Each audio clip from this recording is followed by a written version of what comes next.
إذ أوحيت إلى الحواريين أن آمنوا بي وبرسولي قالوا آمنا واشهد بأننا مسلمون. وإذ أوحيت إلى الحواريين أن آمنوا بي وبرسولي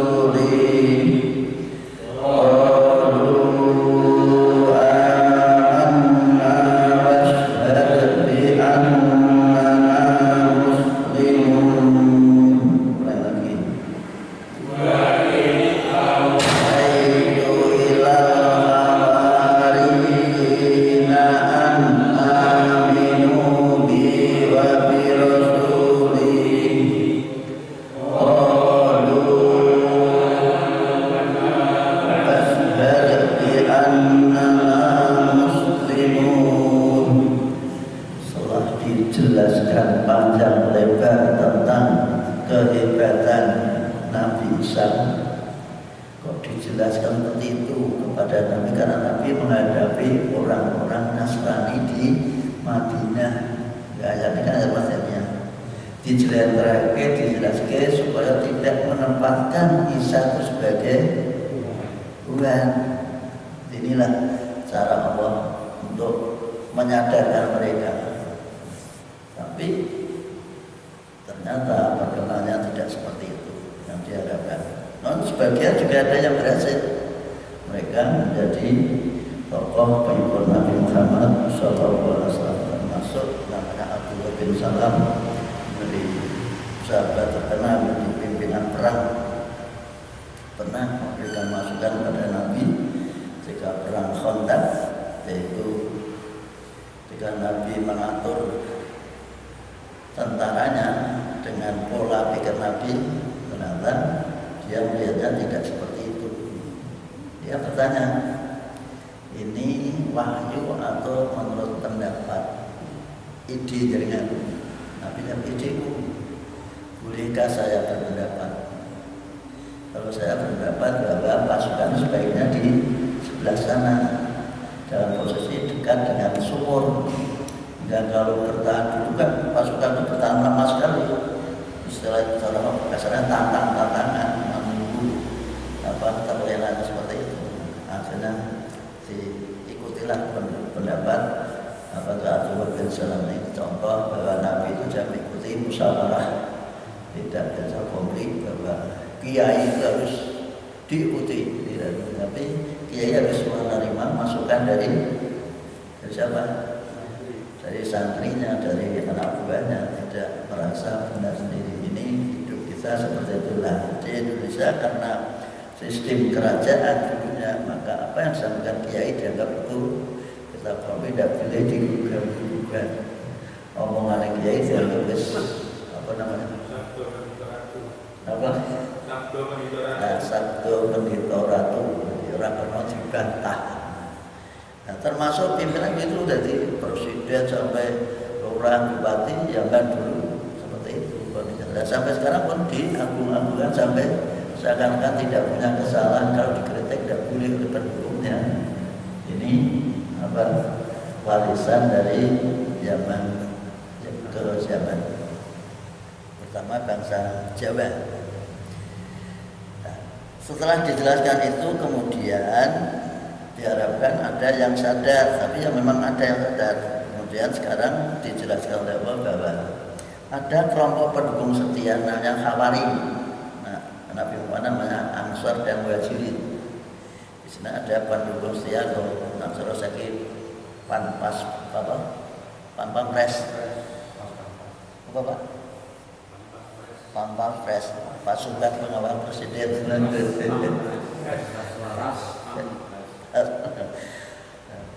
Jadi wa in awaitu, ingatlah ketika aku memberi wahyu. Ini kalau dibaca apa adanya wahyu. Kalau kita menyadari bahwa selain Nabi, selain Rasul itu tidak wahyu tapi bisikan atau ilham. Di kita pun sebetulnya mendapat yang namanya firasat, tanda-tanda. Contoh bahwa dengan saudara-saudara mimpi untune potong. Kadang-kadang mesti ada dari anggota keluarga kita yang akan meninggal. Ini namanya firasat dari Allah kepada kita. Khususnya orang yang beriman. Mimpinya orang beriman itu bisa juga benar. Namun kita tidak boleh dibesar-besarkan atau terutama mimpi jelek jangan sampai diceritakan pada orang lain. Justru dimanjurkan untuk menudang ke kiri 3 kali dan baca alhamdulillah. Contohnya mimpi apa? Mimpi ngising. Biasanya apa Pak? Kehilangan. Tapi dengan doa sawah tidak jadi karena kita tidak pasrah pada Allah. Ini salah satu contohnya. Ini pun orang-orang Khawari sebagai pendukung setia Nabi Isa diberi bisikan oleh Allah. Ilal Khawarina kepada orang-orang Khawari yaitu pengikut setia Nabi Isa. Tulisan Khawari itu boleh ya di tasdidi, kalau kata belakang kalau kata ditegakkan di bawah, boleh dengan tulis ya double Khawari, pakai ya satu ya yang satu yang mati boleh ditulis putusannya di luar Al-Quran. Seandainya ada di Ustaz Imlan DT terus Khawarin itu tulis pakai yang boleh ditulis seperti ini boleh. Masuk kafirun tulisannya di sini gandeng tapi boleh ditulis alif kafirun bisa. Ini supaya kita tidak salah dalam kaidah menulis Arab. Apa isi wahyunya itu?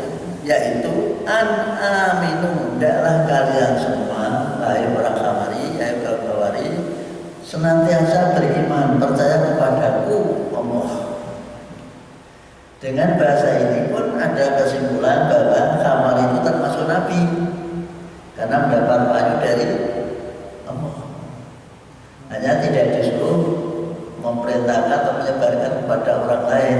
Bedanya Nabi dan Rasul. Kalau Nabi mendapat wahyu tapi tidak disuruh menyebarkan kepada orang lain masyarakat, sedangkan Rasul diberi wahyu kemudian disuruh menyebarkan kepada orang lain. Bedanya Nabi dan Rasul. Maka Nabi Adam termasuk Nabi, tidak Rasul, karena dia hanya untuk keluarganya sendiri.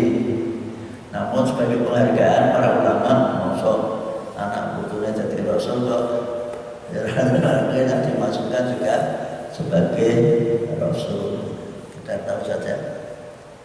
Wabi Rasuli dan terhadap utusanku, percayalah kamu, imanlah kamu kepada aku Allah, dan kepada utusanku yaitu Nabi Isa alaihissalam. Untuk mengabulkan itu sekarang muncul pendapat bahwa Isa dan Yesus itu beda.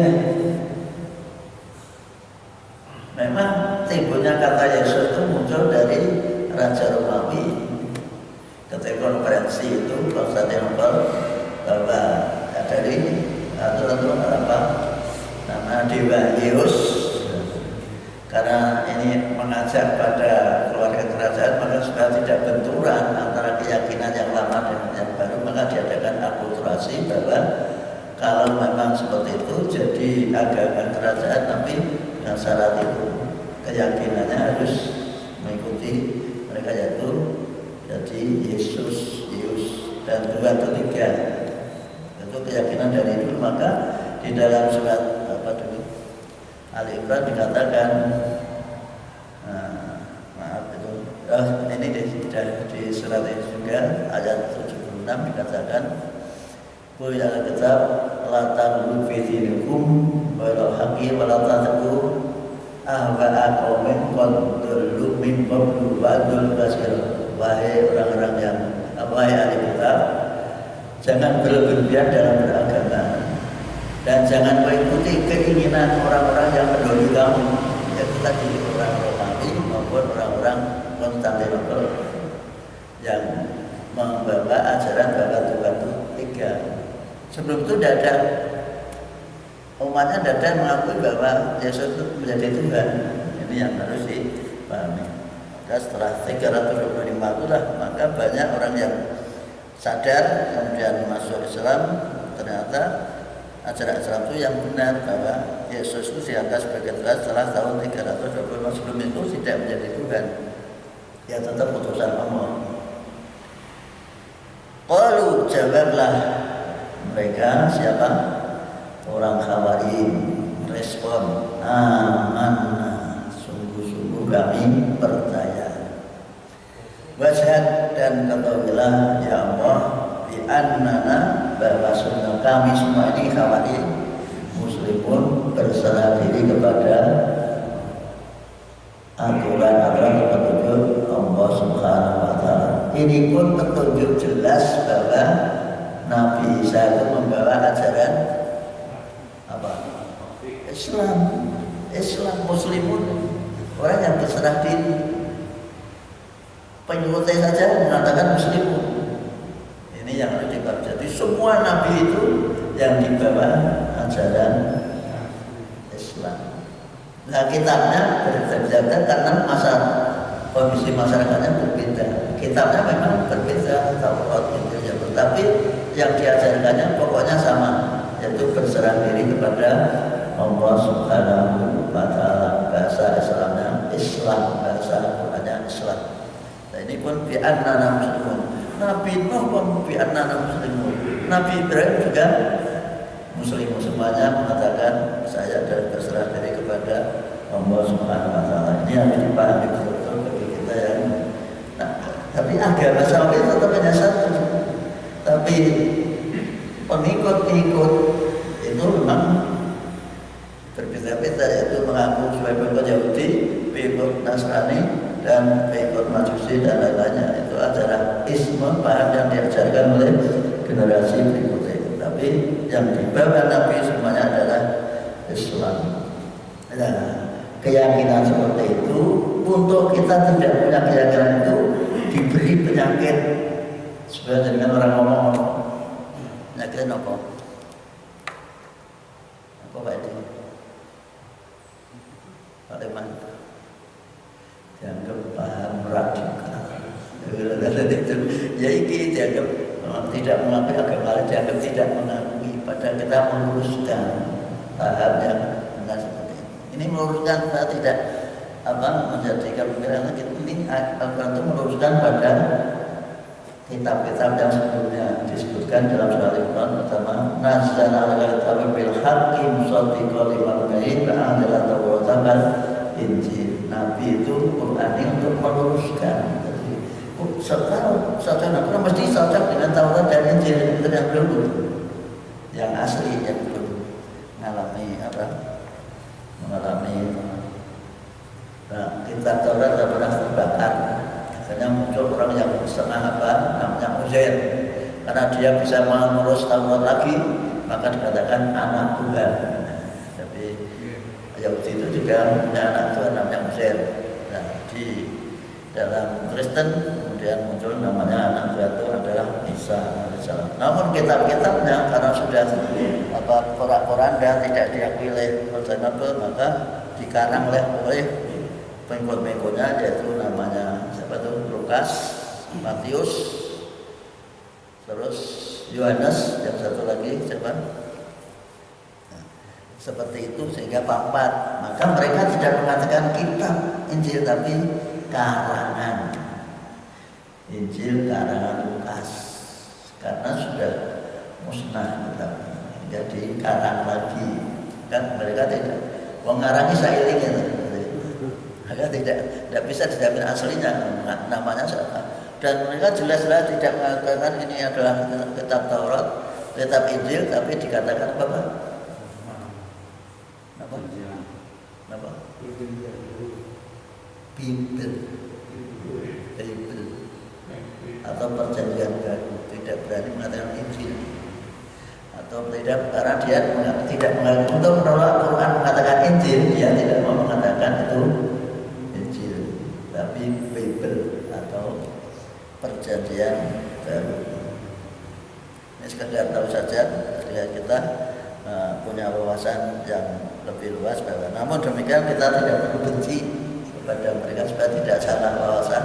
Kita punya pendapat seperti ini namun kita tidak boleh benci kepada mereka. Biarlah mereka dengan keyakinannya sendiri sudah dinyatakan lakum dinukum waliyadin. Selanjutnya karena pikul setia jadi minta yang aneh-aneh, maka digunakan nama surat ini yaitu minta hidangan dari langit, disebut Maidah. Iqbalal hawariyuna ya Isa bin Maryam hal yastati'u rabbuka an yunazzila alaina ma'idatan minas sama' qalat taqullaha in kuntum mu'minin.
Ingatlah ketika berkata munjuk matur jaluk ya Pak, munjuk bahasa Jawa ini apa Pak Adi? Jaluk munjuk nyebut ya, nyebut bahasa tinggi mana kan munjuk atur. Ingatlah ketika orang-orang Hawariyun yaitu pengikut setia Nabi Isa minta kepada Nabi Isa berkata, nuwun ya Isa, wahai Isa. Bahasa Arab seperti itu, tidak ada Sayyidi tapi ya Isa, tidak ada tuanku tapi Isa, wahai Isa ibna Maryam, anaknya Maryam. Hal yastati'u rabbuka, mampukah, apakah mampu, apakah mau, istiqaahkan mampu, rabbuka Tuhanmu, apakah Tuhanmu itu mampu ayunazila untuk menurunkan alaina kepada kami ini ma'idatan hidangan minas samai dari langit. Kira-kira sanggupkah, bersediakah Tuhanmu itu menurunkan hidangan dari langit untuk kami-kami ini? Dua tuntutan yang sederhana tapi juga merepotkan ya. Dan inilah mukjizat Nabi Isa yang paling tinggi, paling hebat. Maka Nabi Isa mengatakan ittaqullah, takutlah kepada Allah. Maksudnya kalau sudah turun jangan sampai ada yang menolak atau mengingkari, seperti terjadinya Nabi Soleh apa itu dituruni apa sapi apa unta. Setelah diadakan perjanjian bahwa unta ini tanda bukti mukjizatku bahwa saya utusan Allah, tapi ada janji bahwa air yang ada di embung itu sehari untuk unta, sehari untuk masyarakat. Harus dihargai perjanjian ini. Inilah dari begitu juga pernah kafir Quraisy atau orang-orang Quraisy itu minta, kalau kamu Nabi, tolong jadikan bukit sofa itu dibuat emas. Hampir saja Nabi minta. Nah, malaikat Jibril datang. Nah, jangan minta, nanti dipenuhi oleh Allah. Tapi kalau umat dengan itu ada yang tidak percaya, nanti akan langsung mendapat siksa. Apa dengan ikhlas umat dengan dengan dimusnahkan, berarti saya dengar aja sih tadi Jibril usul jadi dengan nanti umatnya hancur, terus yang tidak sokong. Nah, ini namanya orang yang punya harapan masa depan. Kita biasanya paten habis. Biasanya kan gregetan toh, karena tidak diindahkan, tidak dihargai, tidak penuhi atau tidak diindahkan, maka akhirnya ben mati, aku kehilangan. Ada gitu manusia. Tapi Nabi tidak orang yang selalu dibimbing oleh Allah dengan caranya seperti itu. Ittaqullah, takwalah kepada Allah. In kuntum mu'minin, apabila kalian betul-betul beriman, pasti bisa. Tapi ingat, jangan sampai ada yang mengikat. Kalau ada yang tidak percaya satu saja, semuanya akan terkena dampaknya. Maka mereka juga ada alasan, kok nanti apa orang percaya, kok nanti minta bukti bahwa dia dipenuhi permintaannya kepada Allah. Maka mereka jawab, qalu nuridu an na'kula minha wa tatma'inna qulubuna wa na'lama an qad sadaqtana wa nakuna 'alayha minasyahidin. Wajar person wanak lama ini berhenti. Kenapa boleh berhenti? Karena ini dihubungkan dengan kata anak pula. Fi'il pada fi'il boleh mau berhenti di situ. Boleh seandainya napas kita tidak cukup. Tapi kalau akan dibaca terus ya lebih bagus. Tapi karena kita sudah usia, kita berhenti pada ulubunan. Nah, jangan moco dhewe dibaca terus ya bagus. Tapi untuk berhenti juga tidak apa-apa. Monggo. Qalu nuridu an na'kula minha wa tatma'inna qulubuna wa na'lama an qad sadaqtana wa nakuna 'alayha minasyahidin. Mulai lagi.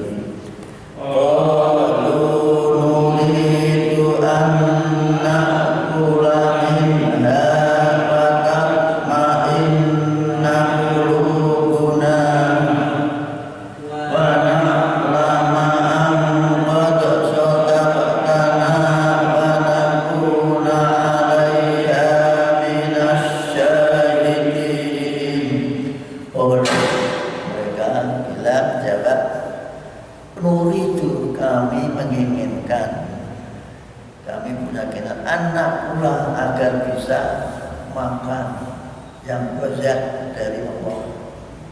Minha dari apa tadi? Maita apa? Dari hidangan itu yang dari Allah, turun dari langit. Yang kedua, watan mandu dan hati kami supaya tumanina, tenang, tentram, percaya penuh supaya bisa membuktikan seperti itu. Yang ketiga, wana lama angkot sodak tanah, dan kami sadar, kami paham, kami mengerti bahwa memang jenengan itu betul apa yang jenengan sampaikan kepada kami. Berarti jenengan betul-betul utusan Allah. Sodak sungguh-sungguh jenengan itu menunjukkan kebenaran bahwa dengan utusan Allah kepada kami. Yang keempat, wa nakuna 'alaiha, dan kami nanti menjadi saksi hidup terhadap adanya hidangan yang diturunkan oleh Allah Subhanahu wa taala. Konon beritanya berbeda ada bentuk apa itu hidangan yang dinampan tutup atas bawah, dan mengatakan dalam bentuk roti dan daging. Sehingga akhirnya, dan yang dianjurkan untuk disuruh makan banyak orang-orang miskin, orang-orang miskin. Akhirnya turunlah itu dalam riwayatnya bahwa orang miskin makan, bagaimana orang kaya kira-kira. Manusia kan punya sifat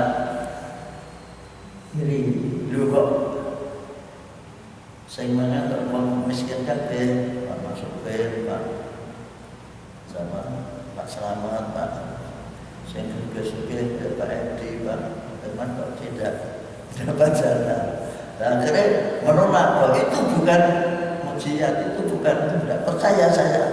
Kalau memang itu mesti diberikan semua orang, tidak hanya fakir miskin. Nah, yang menolak itu ada sekitar 333 orang. Akhirnya yang 333 yang menolak itu disiksa Allah menjadi babi. Dalam riwayat menjadi babi. Terakhir babi mereka nangis terus. Ada yang tidak bisa bicara, mungkin akhirnya menghadap Nabi Isa kalau nangis. Nah, dipanggil dengan namanya, memanggil 133 kan rapat. Saya kepanggil ya jadi uang menang, secara kebet tetap jadi babi. Itu siksa yang diberikan Allah gara-gara tidak percaya, karena minta tidak percaya.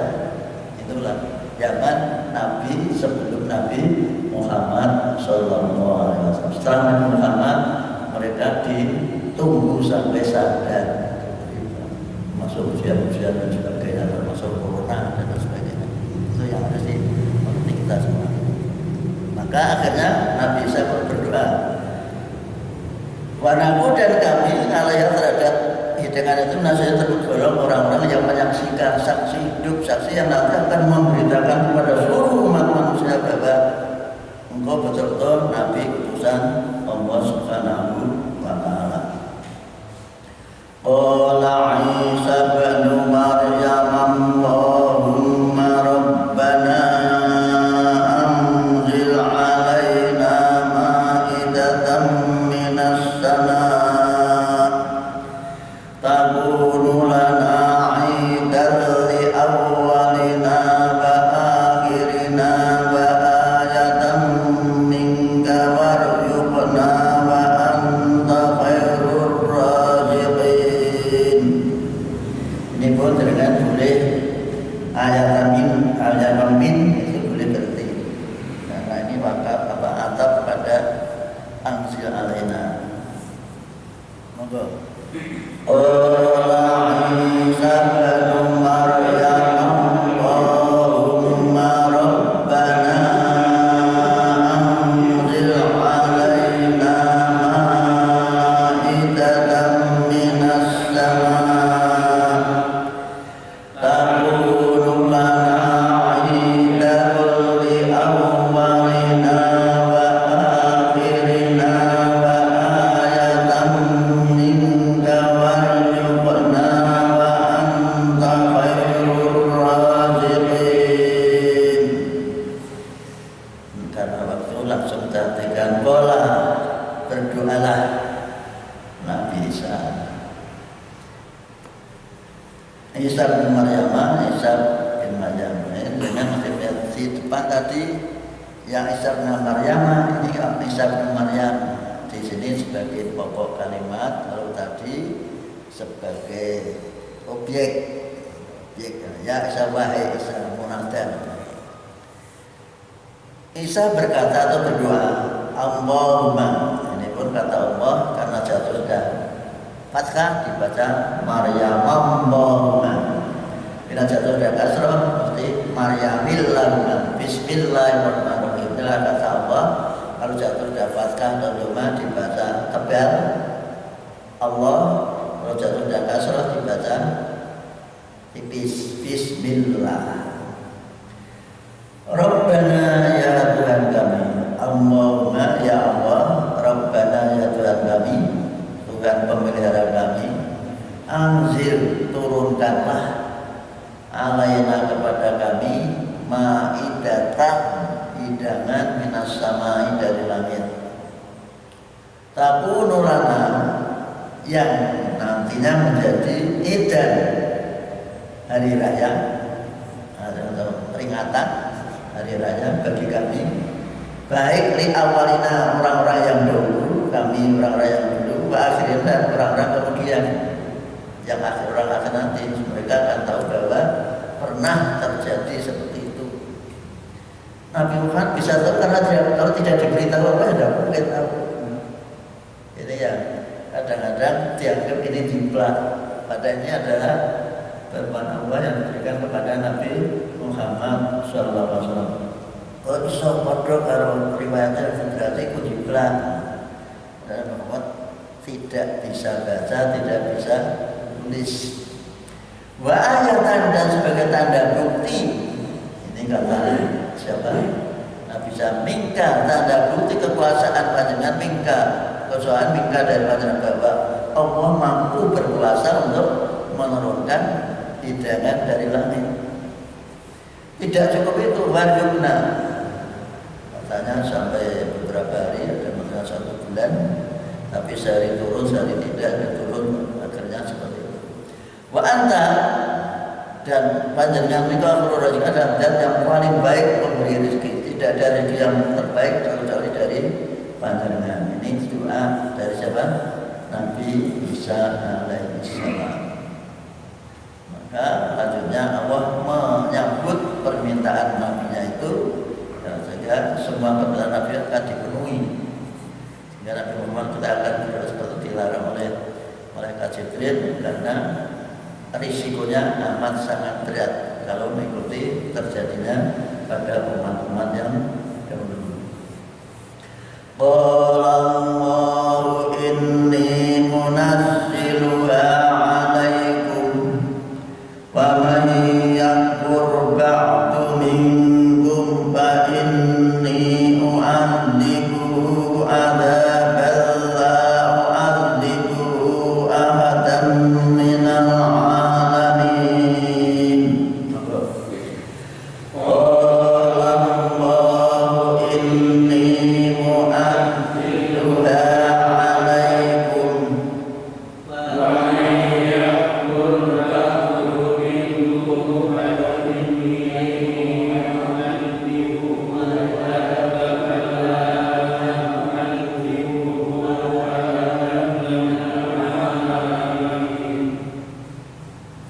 lagi.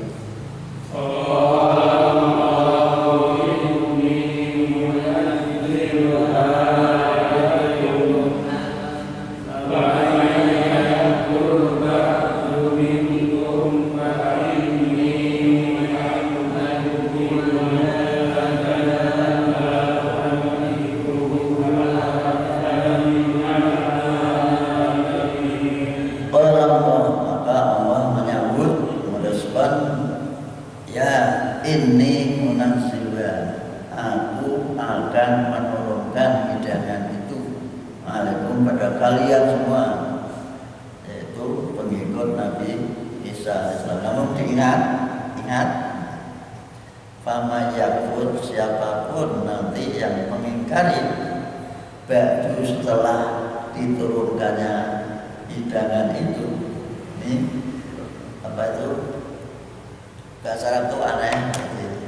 Sebenarnya badan nuzul itu kata-kata itu dihilangkan, dirubah jadi dibaca doa. Itu menunjukkan ada pada umir atau kata ganti yang diubah. Maka bacaan ba'du betul seperti saya dengan khutbah amma ba'du, setelah baca apa? Hamdalah, sholawat, salam, maka khutbah ini akan memberikan Ya ayyuhalladzina amanu taqwa, berarti pembacanya amma ba'du. Bagus itu karena ada kata-kata yang diubah, maksudnya setelah membaca hamdalah, syahadat, sholawat, maka amma ba'du. Nah, inilah isi daripada khutbahnya itu setelah amma ba'du. Sedangkan yang depannya namanya pendahuluan. Nah, pendahuluan itu harus diingat. Yang penting nak khutbah atau pidato apapun dengan yang pertama baca hamdalah. Pidato apapun tanpa bismillah itu yang bagus. Nabi tidak pernah khutbah didahului dengan bismillah. Jadi assalamualaikum langsung alhamdulillah. Tidak ada kata-kata sebelum salam. Ini yang harus dipahami. Para saudara, para rabu, para bapak, assalamualaikum, tidak ada. Salam harus sebelum ada kata lain. Nah, sekarang itu ada pembacaan setelah Pak Harto baca salam, lalu Bismillah, Bismillahirrahmanirrahim, assalamualaikum. Banyak kan seperti itu. Tidak mengikuti sunnah, tidak ada sunnah Nabi. Sunnah Nabi langsung alhamdulillah, langsung salam, assalamualaikum, setelah salam langsung alhamdulillah. Itu kalau pidato. Pidato ada batik secara usul bahasa itu kalau menyinggung bagaimana macam Quran, apakah menyinggung masalah Al-Quran, alhamdulillah jalan Quran, Nabi Ramadan, apakah membicarakan masalah zakat, alhamdulillah fardhu zakat, akan membicarakan apa itu namanya batik, barat istilah, namanya susunan bahasa yang akan memberitahu kepada yang dipidakan bahwa nanti akan menjelaskan ini. Akan menjelaskan masalah mati. Alhamdulillah khalaqal mauta wal hayata. Ini cara berpidato bahasa Arab. Sekedar tahu saja, kalau mangku sak banyak terjadi. Kita itu apa? Bacaan basmalah itu sering saya dengar itu disirkan. Nah, saya tidak apa-apa. Namun seperti itu. Jadi salam itu tidak pernah. Nah, walaupun disirkan, Nabi tidak pernah salam didahului dengan bismillah atau kata-kata lain. Contohnya dengan ketemu Pak Agani, Assalamualaikum. Tidak ada. Pidato seperti itu, seperti ketemu itu. Kita lakukan pasal kalau ketemu salam, dan salam itu tidak didahului oleh kata-kata lainnya. Itu cara seperti itu. Kalau ingin mengikuti surah Nabi, tidak orang mengikuti orang dosa. Berarti tidak mengikuti sunnah. Saya dulu banyak belajar dari Bapak Mustafa Bisri yang bisa itu selalu menyampaikan menolong. Assalamualaikum warahmatullahi wabarakatuh. Nabi tidak pernah, walaupun orang kan mencegah, tapi prinsipnya betul-betul memakai. Nabi tidak pernah pidato ngaku apa Ta'ala. Assalamualaikum warahmatullahi wabarakatuh. Katakan Nabi jika ini. Atau anak wetel assalamualaikum waalaikumsalam, itu juga tidak pernah. Walaupun ada wanita tetap assalamualaikum warahmatullahi. Ini supaya dimengerti bagi kita semua. Baiklah, kita lanjutkan. Inni munazziluha, aku akan menurunkan hidangan itu kepada kalian. Namun kalau sampai ada orang yang mengingkari setelah diturunkannya itu, di antara kalian ada yang mengingkar, fa inni u'adhu, maka aku akan menyiksanya. Anda dengan siksaan lau adhibu yang tidak pernah kami siksakan kepada siapapun. Coba disiksa dan dibagi. Kan Nabi dulu kan tidak ada siksa, langsung gempa, angin, dan ada angin yang 7 hari 7 malam terus sampai tidak bisa masak, sudah mati dewi-dewi. Zaman dulu ada yang gempa seperti Nabi Lot. Semuanya itu karena mereka mengingkari dan menolak ajaran dari Nabi Muhammad SAW. Lalu adibu akan yang tidak pernah kami siksakan pada satu orang pun minal anbiya seluruh alam, tidak pernah terjadi zaman dulu. Kalau ada yang mengingkari, itu ancaman yang berat. Terus sekali lagi, kalau mintalah yang pantas-pantas, jangan minta yang aneh-aneh. Terima kasih, semoga ada manfaatnya. Kita akhiri bersama dengan bacaan hamdalah. Alhamdulillah.